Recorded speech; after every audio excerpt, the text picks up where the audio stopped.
skin color because I didn't know. All I know is I had two sisters and I was just being Sharon. And then this is when you start to have these processes of low esteem, self-esteem, and it starts the cycle of what someone has said to you and the projection that someone else has put on you, right? And you're like this little girl, you have no idea.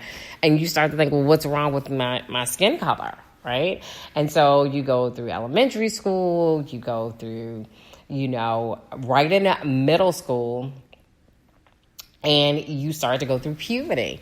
And you start to think about, then I look back and I actually have had conversations with people who I've gone to middle school with. Oh, when you were in junior high school, you look like a full figured woman. And so consciously, because people made note of my body, right, of being fully developed in my boobs and my derriere, they made comments about it. And so what do? You become self-conscious about your shape. Right? Because you're looking more well-figured than all the other people around you. And so now you're conscientious about that. And so what happens with your self-esteem? You start to become conscious. So you want to wear baggy shirts. You want to hide because you feel like something's wrong. Interesting enough, now that I'm 52, still shapely, back then it was like, oh, you're this full figure person. I was shamed for having all this shape. And now it's like people looking at me, do I got a BBL and did I get a boob job? I'm like, I cannot win, right, with the shape. But you think about all these different things that form you every day, life events, what people say to you, how it impacts your life. You go, okay, so I get out of high school, I graduate. The high is I graduate the top 30 of my class, I get a scholarship, but I only go to Virginia State University for a semester. And then you start to think, what are people going to think about me? I didn't finish school. Oh my gosh, what are all this? So you start having a lower self-esteem because you start thinking about, well, God, I didn't finish school. What are people going to think about me? How is this going to happen? Then I have my first son at 22. I have my second son at 25. I have my third son at 28. And so here I am, 30, 3 kids, single mom, and I'm sitting there like I'm working this job, which was an amazing job. I still have friends to this day from this particular job that I work at 20 years, 30 years later. And everybody around me has degrees except for me because remember, I stopped school. And so I'm like, wow. So I decided, which I talked about in the podcast before, I decided to go back to school. I got my undergrad. Then I went back and got my master's degree. But again, high and a low, right? Or where my self-esteem lies. Relationships.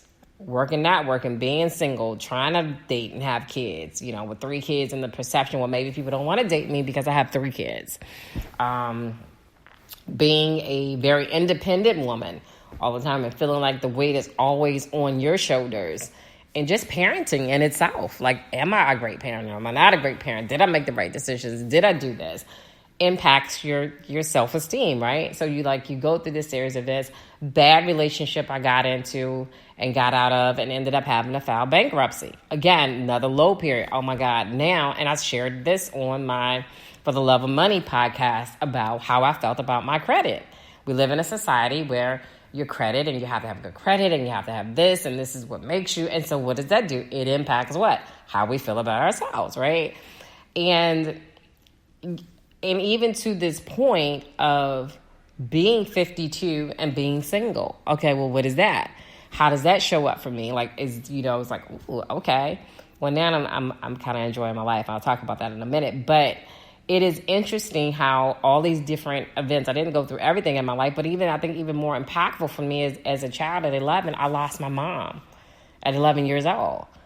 I didn't have a mother figure. I just been kind of maneuvering through life since 11, grateful that I had an amazing uncle who took on the responsibility to raise me and to try to gear me to be the woman that I am today. And I'm thankful for that, but not having a mom.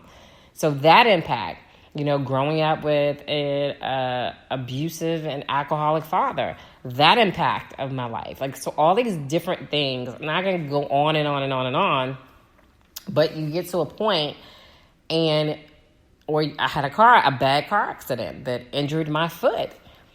And literally, they were like, you are not going to be able to wear heels anymore. Honey, that was traumatic for our sister who wore heels all the time. So I say this to say that you have all these different life events and highs and lows that take you through, and they impact our self-esteem. Okay? But what I will say is that self-love saved my life. Well, I would say first and foremost God, because God is first and foremost ahead of my life and my faith. But self-love and pouring into myself saved me. Because you will constantly replay the negative things over and over in your head. And so self-love had to be, you know what, girl? I had to be my own hype man, like my own hype person.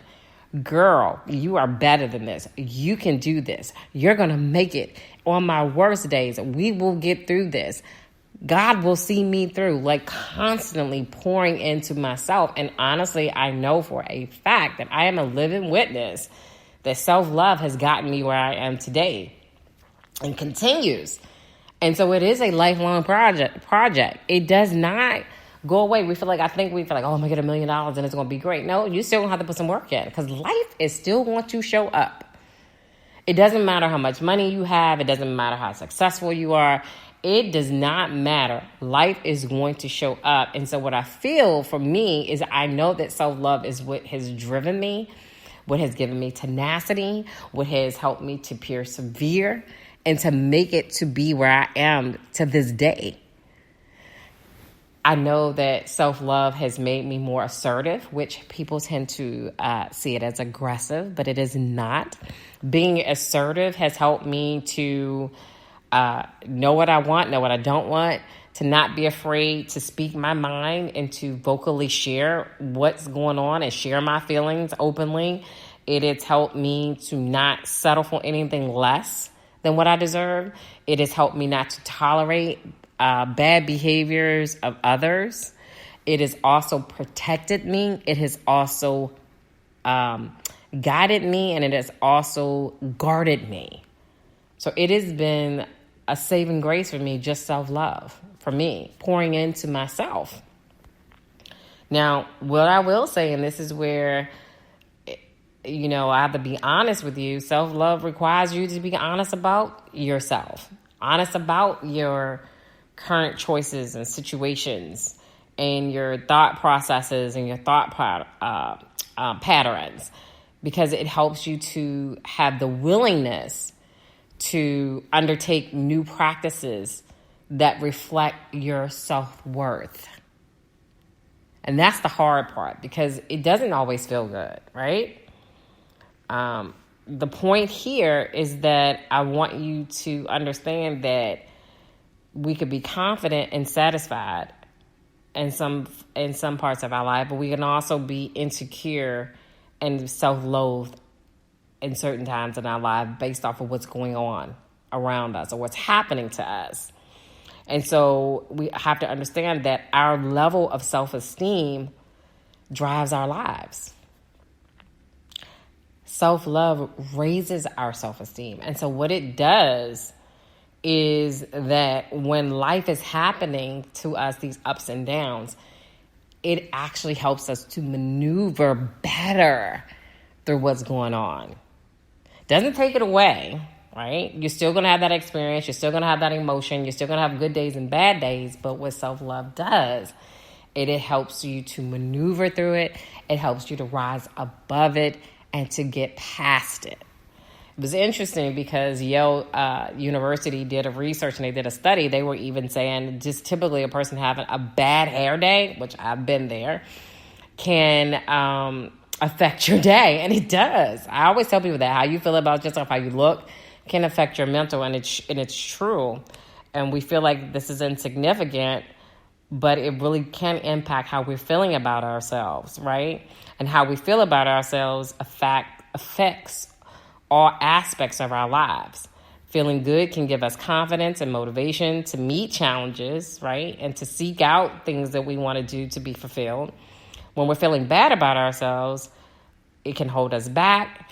It can keep us back from being successful or fulfilling the things that we want to fulfill. Either way, we have to be mindful that self-esteem can have a big impact on our wellness. So, you know me, I'm all about self-love. Self-love is, again, the best love. Self-love is the art. The art of self-love calls us to have a deeper inner work to uproot all the negativity and the hate so that we're able to replace it with love and compassion for ourselves. Self-love is a never-ending journey. It is a lifelong project. It's a roller coaster. Many times it is a wild ride, a ride we don't even want to be on. But you have to just keep trying. You have to continue to love yourself a little more each and every day so that it pushes you through the days that you don't love yourself, you don't like yourself, you're not feeling yourself. And every podcast, I talk about the power of choice. That the power of choice is ours every day, all day. Let me leave you with this, and I'm going to sum it up in just a second here. Self-love, self-respect, self-worth. There's a reason they all start with self. You can't find them from anybody else. From this day forward and every day, because we know that self-love is a lifelong project. Work on the things that people cannot take away from you. Your joy, your mindset, your character, your personality, your transparency, your entire being. You are your best investment. Make the choice to love you, to choose your happiness, to choose to pour love into yourself each and every day. Choose to be 1% better than you were yesterday. Choose your well-being. Choose you every time. Loving yourself is a lifelong project. Self-love is a lifelong commitment. You have to love yourself because no amount of love from anyone else will be sufficient to fill the yearning that your soul requires from you. Self-love is the best love, y'all. Love on you, kiss on you, hug you, embrace you. For you are amazing. You are a wonderful being. And God created you on purpose for a purpose. Love you. Thank you all for joining into today's educational therapy session, where we talked about self-love as a lifelong project, and it is, but you are the best project ever. About 2 weeks, I have a new podcast, Session 11. We're going to talk on kids just don't understand. Being a parent is a 24/7, 365 a day job. It is a lifelong job. Again, remember to just pour into yourself and love on you. You are an amazing being. And no one's going to love you the way that you love you. It's been a pleasure sharing this week's podcast with you. As always, love and appreciate each and every one of you. Have an amazing day.